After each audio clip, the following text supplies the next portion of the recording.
Hello বন্ধুরা, welcome back to my channel. কেমন আছো তোমরা সবাই? আশা করছি সকলেই খুব ভালো আছো। বন্ধুরা, আজকে দেখো আমি নিয়ে এসেছি অসাধারণ একটা রেসিপি। যে লেবুর খোসাগুলো আমরা ফেলে দিই বন্ধুরা, যেগুলো আমাদের কোনো কাজে লাগে না, সেগুলো দিয়ে আজকে তোমাদেরকে সুন্দর ক্যান্ডি চকলেট বানিয়ে আমি দেখাবো। যেটা কিনা তোমাদের লেবুর খোসাগুলো আর ফেলে দিতেও হবে না। আর এই ক্যান্ডিগুলো একবার খেলে কিন্তু তোমরা বারবার বানিয়ে খাবে, এতটাই সুন্দর হয়। তো একদম সাধারণভাবে, খুব সিম্পলভাবে আমি তোমাদের বানিয়ে দেখাবো। রেসিপিটা শেষ পর্যন্ত দেখতে থাকো। ভালো লাগলে লাইক, কমেন্ট, শেয়ার, সাবস্ক্রাইব করতে ভুলবে না। আর আমার নতুন বন্ধুদের বলবো, প্লিজ চ্যানেলটা একটু সাবস্ক্রাইব করে সাপোর্ট করো বন্ধুরা। তো চলো, এরপর আমরা রেসিপিটা শুরু করব। তো দেখো, প্রথমে আমি অনেকগুলো কমলা লেবু নিয়ে নিয়েছি বন্ধুরা। এই লেবুগুলো এরপর আমি দেখো কি করছি।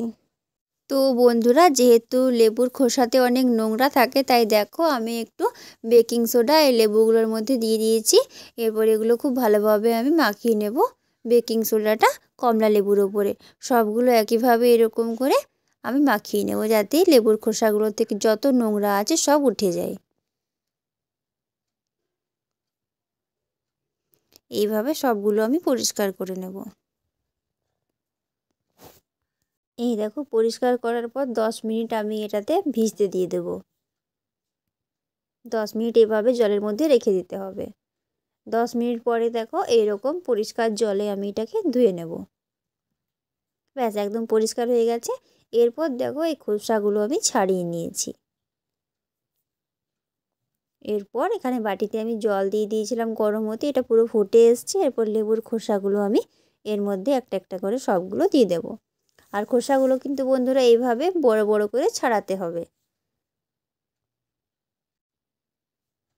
এই দেখো, এখানে পুরো ফুটে এসছে বন্ধুরা।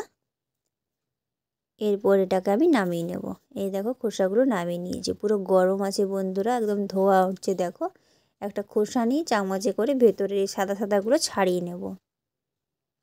এই দেখো, এইভাবে আমি সবগুলো ছাড়িয়ে নেব। এই দেখো, খুব ভালোভাবে ছাড়িয়ে এগুলো আমি টুকরো টুকরো করে কেটে নিয়েছি। দেখো, এইভাবে কিন্তু কাটতে হবে।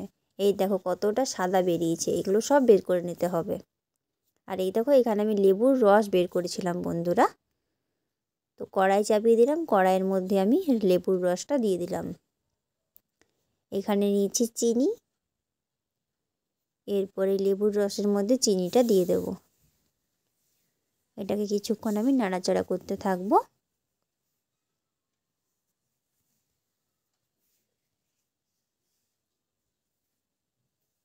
এইভাবে আমি নাড়াচাড়া করে নেব। তো বন্ধুরা দেখো, হাত দিয়ে আমি দেখি এটা হয়ে এসছে। এই দেখো, এইরকম লাগবে। তো এটা হয়ে এসছে। এরপর যে খোসাগুলো আমি কেটে রেখেছিলাম এর মধ্যে দিয়ে দেবো।